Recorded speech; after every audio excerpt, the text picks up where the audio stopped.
আসসালামু আলাইকুম, welcome to Mukta kitchen house. আজ আমি আপনাদেরকে লাউ দিয়ে ট্যাংরা মাছ দিয়ে কুমড়ো বড়ি রেসিপি করে দেখাবো। কড়াই গরম হয়ে গেছে, তেল দিব।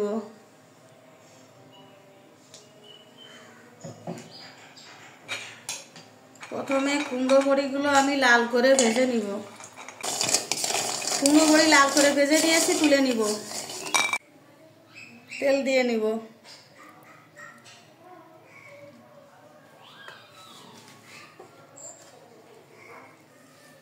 পেঁয়াজ কুচি, কাঁচা জাল পেঁয়াজ কিছুক্ষণ নেড়ে নিয়েছি। বাকি মশলা দিয়ে দেব। 1 চামচ জিরে বাটা, 1 চামচ রসুন বাটা, পরিমাণ মতন হলুদ, পরিমাণ মতন লবণ।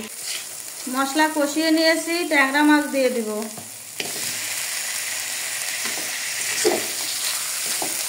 মাছ কষানোর জন্য অল্প করে পানি দিব। মাছ কষিয়ে নিয়েছি, তুলে নিব। লাউ কষানোর জন্য পানি দিব।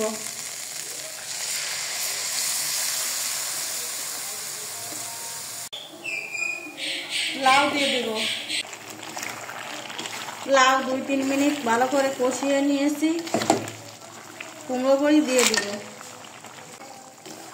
কুমড়ো বড়িটা আমি নিজে হাতে বানিয়েছি। জীবনে প্রথম কুমড়ো বড়ি বানালাম। খেয়ে দেখবো কেমন হয়েছে। আরো 2-3 মিনিট কষিয়ে নিয়েছি। সেদ্ধ হওয়ার জন্য পরিমাণ মতো পানি দিব।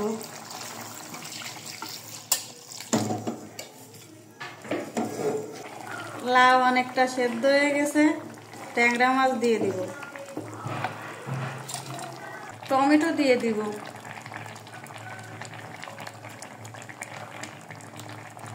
কুমড়ো বড়ি দিয়ে লাউ, ট্যাংরা মাছ, টমেটো রেসিপি হয়ে গেছে। এখন আমি নামিয়ে নিব। আমার ভিডিওটা ভালো লাগলে আমার চ্যানেলটিকে সাবস্ক্রাইব করে আমার পাশে থাকবেন। সবাইকে ধন্যবাদ।